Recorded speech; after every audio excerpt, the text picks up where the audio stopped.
नमस्कार. नित्य साधना यूट्यूब चॅनलवर मी नरेश खोचे आपले सर्वांचे हार्दिक स्वागत करतोय.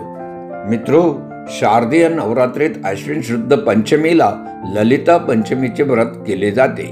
हे काम्य व्रत आहे, म्हणजे इच्छापूर्तीसाठी केले जाणारे व्रत आहे.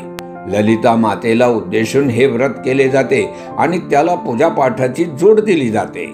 या व्रताबद्दल आजच्या व्हिडिओत आपण सविस्तर माहिती जाणून घेऊया. मित्रो, पौराणिक कथेनुसार या दिवशी ललिता मातेने भांडा नावाच्या राक्षसाचा वध केला होता. हा राक्षस कामदेवाच्या राखेतून उत्पन्न झाला होता. या असुरापासून महिला मुलांना धोका होता. देवीने तो दूर केला म्हणून नवरात्रीच्या पंचमीला स्कंद मातेची अर्थात कार्तिकेच्या आईची म्हणजेच माता पार्वतीची पूजा केली जाते.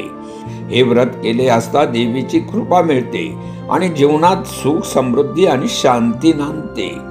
मित्रो, शक्तीची देवी ललिताचे पुराणात वर्णन आढळते. जेव्हा दक्ष राजा आपली कन्या सतीचा अपमान करतो तेव्हा ती आत्मदहन करून घेते.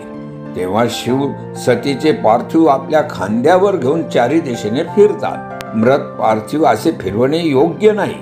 मात्र शंकर बेभान झाले असल्याने त्यांना आपल्या कृतीची जाणीव करून देणे शक्य नव्हते. तेव्हा ही भ्रमंती थांबविण्यासाठी विष्णू आपल्या सुदर्शन चक्राने सतीचे देह विभाजित करतात. सतीला मुक्ती मिळते आणि ती नंतर भगवान शंकराच्या हृदयात प्रवेश करते आणि तिला ललिता नावाने ओळख मिळते. मित्रो, ललिता मातेच्या पूजेकरता छोटी ताटली घेतात. त्यात देव्हाऱ्यातील देवीची मूर्ती आसन घालून विराजित करतात.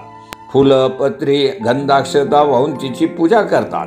काही ठिकाणी चौरंगावर देवीची आरस करून त्यात स्थानपन्न करतात आणि चौरंगाला केळीचे खांब बांधून पूजा करतात. पूजा करताना कमलावर अधिष्ठित निळे रेशमी वस्त्र परिधान करणारी, सुवर्ण कांतीची, भक्तांना नित्य वर देणारी अशा ललितेचे मी चिंतन करतो अशी प्रार्थना करावी.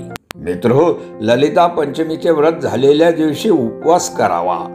कथा कीर्तन ऐकावे, जागरण करावे आणि देवीची भक्तीही करावी.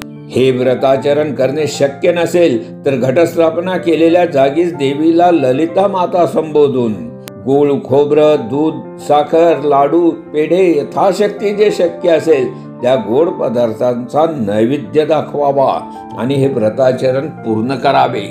तर मित्रो, ही होती ललिता पंचमीचे व्रत कसे करावे याविषयीची विशेष माहिती. अशा ज्ञानवर्धक, उद्बोधक तथा आध्यात्मिक विषयावरील नवनवीन व्हिडिओसाठी आजच आमच्या नित्य साधना यूट्यूब चॅनलला सबस्क्राईब करा. आजच्या व्हिडिओतील माहिती आवडली असेल तर त्यास लाईक आणि शेअर सुद्धा करा. या व्हिडिओत इतकेच. लवकरच पुन्हा भेटूया नवीन विषयावरील नवीन व्हिडिओत. तोपर्यंत जय श्री कृष्ण.